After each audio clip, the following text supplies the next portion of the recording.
Alright, so this video is about how to take existing Fallout 76 assets, modify them, and getting them back into the game.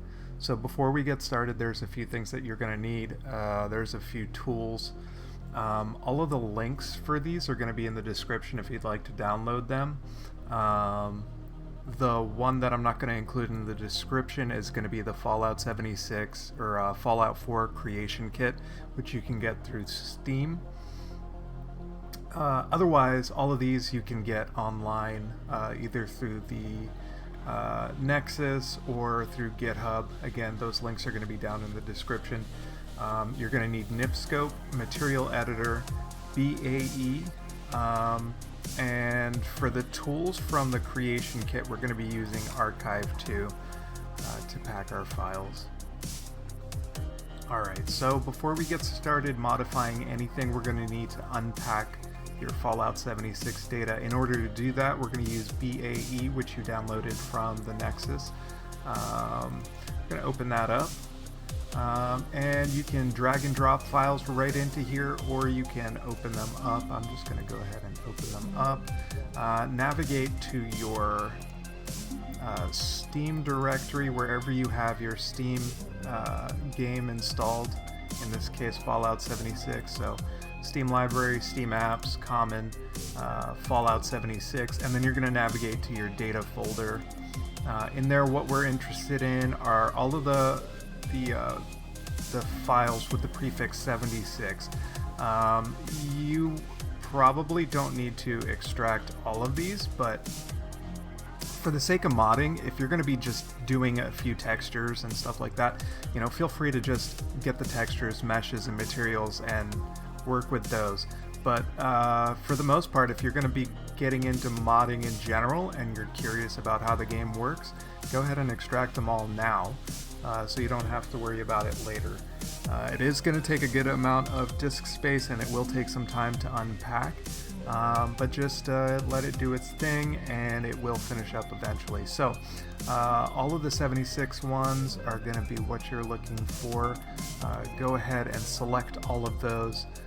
It'll take a minute to load that in. Once it does, you're going to click on extract, and it will take a couple more minutes while it compiles everything and gets everything ready for you. So now would probably be a good time to get up, walk around, use the bathroom, grab a cup of coffee. Alright, so now that that's done, we're going to want to save this somewhere. In my case, I just saved it in my root directory of where I keep my Steam games, but you can save this wherever you like. For the sake of the tutorial, I'm just going to create a new folder here, call it 76 Unpacked. And you would just select that folder and continue with the extraction process. I'm not going to do that because I already have the game unpacked, but that's what you would do in order to get your game data unpacked. Alright, in this case, for the tutorial, I'm just going to show you how to get a basic texture and add something to it and repurpose it or whatever you want to do with it and get it back into the game as an item that you can see and play around with. So in this case, what I'm looking for is an item. It's going to be under textures, I believe. Armor.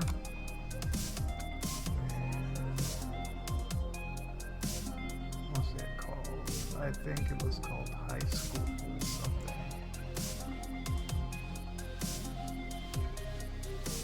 High School outfit. There it is. So in this case, all of the textures that you're going to want to be using or modifying end with the letter D. So here, Grafton Monster Outfit _D, which stands for diffuse. In this case, it's pre-war Under Armour underscore D. I'm not 100% sure what all these other textures do, to be honest with you. I'm not the most knowledgeable. I just know how to get textures into Fallout 76, so I'm just trying to make a tutorial that enables more people to do the same, and hopefully people with a little bit more knowledge than I can explain this at a later date. In this case, we're going to go with the pre-war Under Armour underscore D. That is the texture.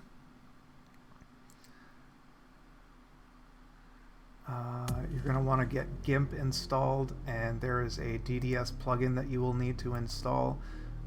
Installing that plugin will allow you to export this format correctly. Okay, so I'm not exactly a graphic artist, so please forgive me. I don't know my way around this program very well. But let's just say I want to get, I would like to get this texture onto the shirt, or this picture onto the shirt. So I'm going to place it onto the shirt. Let's scale it down a little bit so it looks right. Okay. Looks great to me. It looks horrible, but it looks great to me. For the purpose of this tutorial, I think it'll do just fine. But obviously, you know, get creative, make it look good. In the case of these layers, you're going to want to merge things down. And you're going to want to export this as. And you're going to want to keep the same name, but maybe create a new folder and save it in there.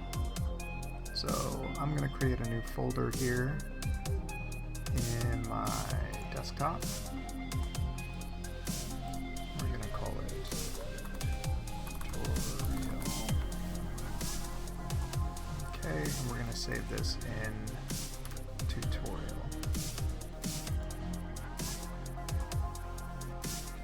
Okay, for your export settings, you're going to want to be on BC1. You're going to want to use perceptual error metrics.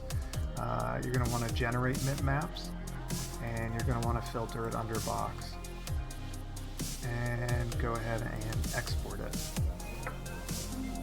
Next thing we're going to talk about is we're going to talk about how we structure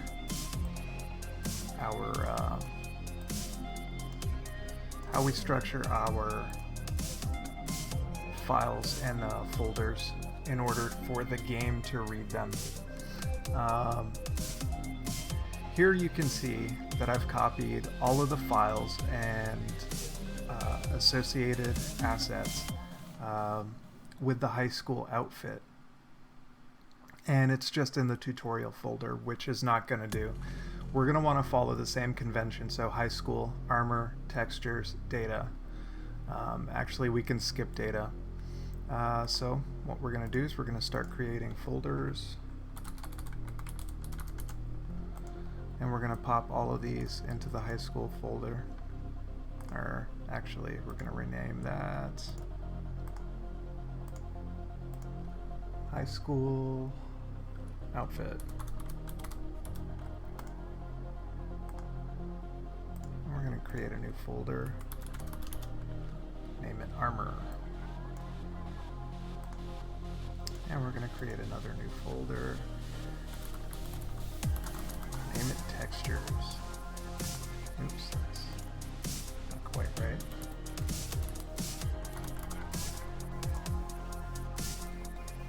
Okay. So whenever you go in and you are modifying anything, like let's say leather.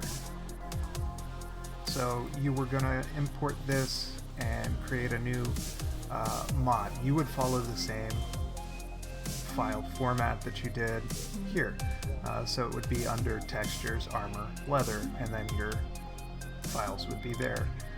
So for instance, if it was something else, let's say props,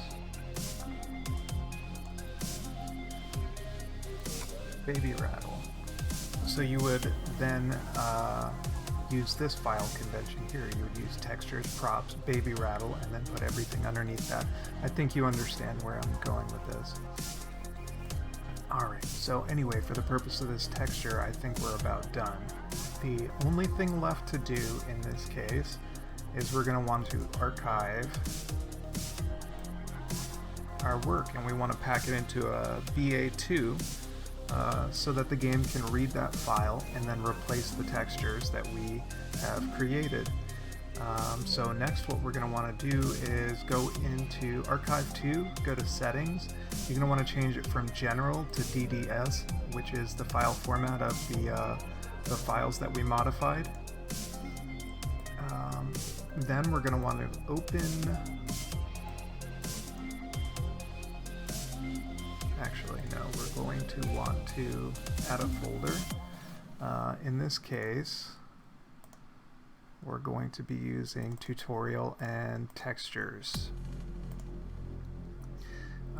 Textures is almost always going to be the top directory. If not textures, it's going to be meshes or materials. Next, what you're going to want to do is you are going to want to save this. So we're going to save it under tutorials. We're going to save this as Mr. Fuzzy T-shirt .ba2, and just like that, we have saved it. We have our BA2. What I'm going to do is go ahead and drop that into our data folder.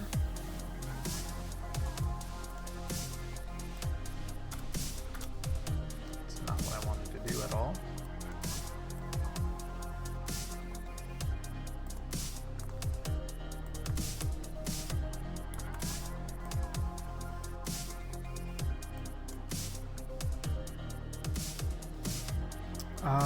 Your custom INI is not going to look anything like mine unless you've already had it had previous mods installed.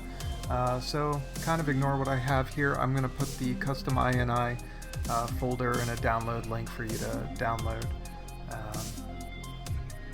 Basically, you would just add your BA2 into this file, add a comma between each BA2, and save it. This tells the game which order to load these in and what to load.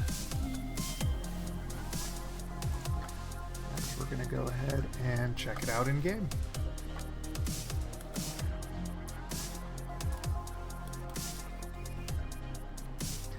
And just like that, we have our texture in the game. Obviously, you're going to want to make it look a little bit better. You know, kind of stands out. It doesn't look grungy at all like the t-shirt underneath. So take some artistic liberties, make something cool, create something new. I don't know, make something that'll impress your friends, or you know, make the community better. There's not a whole lot of support out there for modders, and there's not a whole lot of information for modding 76, unfortunately. So my intention was to hopefully get this out there and hopefully get more people trying to mod and get them into the community so that we can hopefully get a little bit more support from the devs. But I want to thank you for watching the video. I hope this helped you out. Thanks. Have a great day.